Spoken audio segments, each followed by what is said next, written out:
question before we move on. How long does it take for you to replant? So how long does it take for the soil to recycle itself and be prepared to be used again? It takes well, this is a good example. So I'll pick this on Friday. Tomorrow I'll be picking this. The whole crop will be picked, and I'll wait 1 week and a half. It'll be composted again and replanted to the next crop. The next crop will be another family. So I'll move into carrots. Maybe I'll move into spinach. And that's diversity that you were talking about. And then there's crop rotation in here. And that rotation. So I'm not accumulating pathogen pressure. I see. So because this system works like this, I use no pesticides in this house. I have never used a pesticide in this house, organic or otherwise. So how do you keep out the insects and of course, the birds? Well, the birds we chase away. Yeah. But the insects are a big difference because insects and fungi come with weakness. So if we show no weakness, then the attack is minimal, if ever. So we see endemic things show up, maybe aphids occasionally. But if they come, because we're not spraying this and the soil is a strong help, you see this rich organic earth here. Yeah, I touch it. It's beautiful. So it's high organic matter. It's very much alive. There's a lot of worms, there's a lot of spiders, there's a lot of ladybugs. So the fact that there's a living system in place already, if aphids do show up, their predator exists already in the system. So there's no addition of them, they just are here. Can you input that and put them, say for instance there weren't enough of those? We did originally, but we don't need to anymore. You don't need to because of course they but many people do continually, even in a less common, a more common system. That would be the regular. They would actually add ladybugs every couple of months. Swiss chard. And just the end of them. They've been producing all winter. You can see now they're starting to bolt to flower. So this is the last. Beautiful they are. Beautiful. So the bed gets pulled up. This is an example of this. This bed has just been finished. This was all in carrots. So the bed got pulled up. I would come through and pull out any extra weeds that might have grown under those, which really aren't that many. Okay.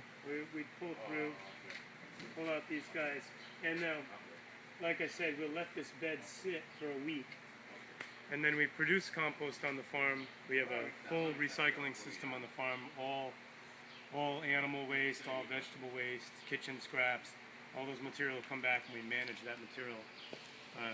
And then that compost, we make a particular type of compost just for this soil, and it comes back in, and we amend in the very, very smallest amount possible over the surface. So it's not a lot of material all at once, just constant, regular addition of small amount of material, which is enough to, from a perspective of the community could produce enough to getting back and put into the gardens. One thing I think is a real empowering thing for all communities, I would say almost everywhere, is the way that we use manures and the way that we use green mass, and that we forget that how important it is to bring that material. It's not just about putting manure back in the soil, it's about allowing it to be decomposed, allowing it to be mixed with other materials like straw, hay, green vegetable waste, any of these other things, plus those manures. Have them work blended, and that material back in the soil there's no need for fertilizer or something like that. That's what I need.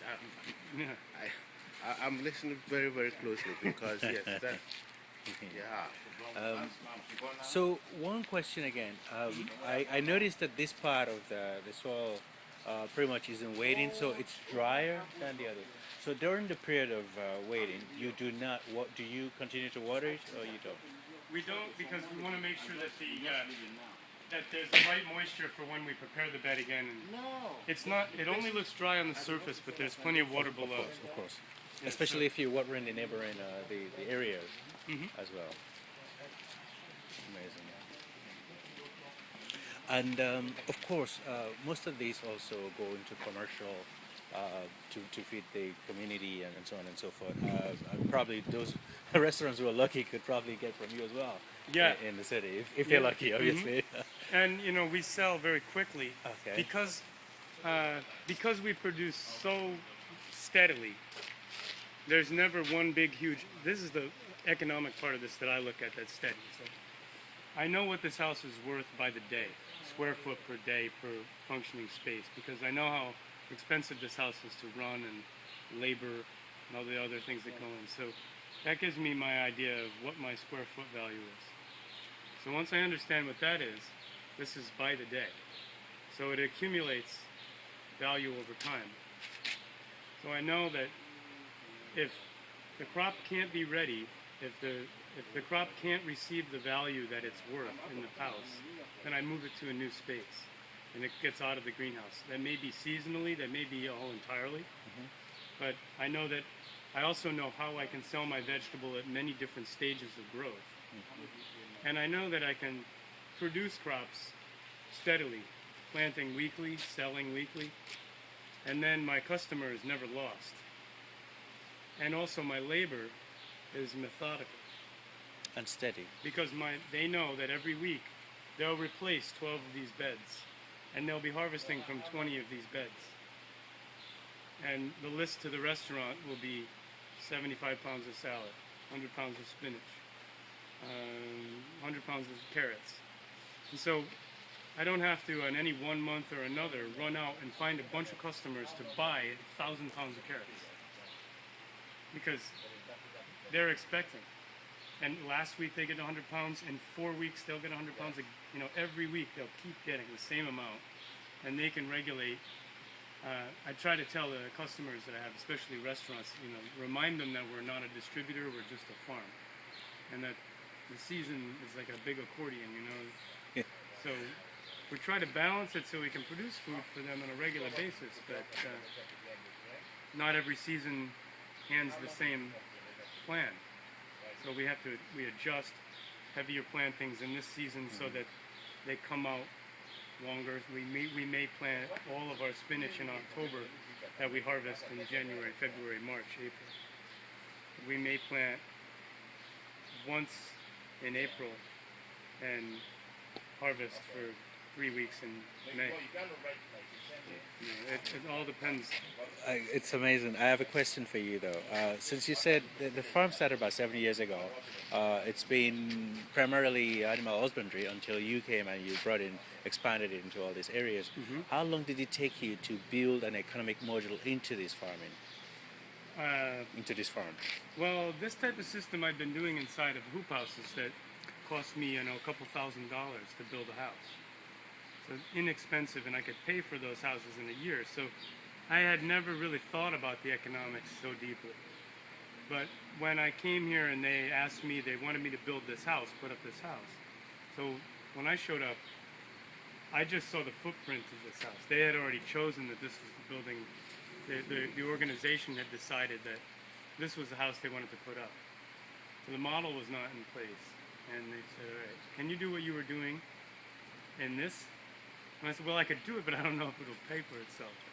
Because it's a very different model. We're talking about, several $100,000 infrastructure instead of like 2 or 3. So I had to look at it in a different way, more of an overtime investment. The good thing about this compared to one that takes less of an investment is that this lasts a very long time. And that it actually is a really incredible environment to work in because there's so much space. So there are benefits to this. So that we had to recognize those benefits. So the first thing I did was I built 2 small houses to prove that, to show that as the example. And to show that this space is a little bit excessive for the sake of just production. Where we're standing, I may never have had a concrete walk in this with certain things, but we set it up in a way that we can teach 150 students in this room at once. So now we incorporate education into the tool of value of the farming practice. But the more we do this, the more I recognize that that's not entirely necessary, that education is part of it. If you educate your community, and you educate yourself about what you should be growing to match the community, then everything seems together, the economics start to show themselves. So if I were not to listen, if I were just to judge a commodity and grow it in this space, it would be much more difficult for me. And also, I wouldn't be able to maintain the health of the system. So, I mean, first of all, ecology driving economy through a social pivot. clearly, and that makes you a pioneer in this field. There are very few of you that are doing things like this today, and you are using your creativity rather than a predetermined set of education system or curriculum that you're following. You are engaging things differently than it's pretty much perhaps a knowledge that's once lost that you are reviving. Well, I think that it's not entirely lost, but certainly hidden. Hidden. It is, hidden. and I believe that it's something that's why. And there's the generation of my age group and younger. I've searched for other people that are in my space, and there's not a lot, and more and more. How many? They're How many? empowering. Well, I of don't know. course. We could probably count them. Exactly. Probably So I can't. think that makes you really a pioneer in. The statistic here is that a huge percentage of the farmers in this country are over 65. Exactly. I mean, you're a young So man. we have Well, obviously. everywhere. The farmers are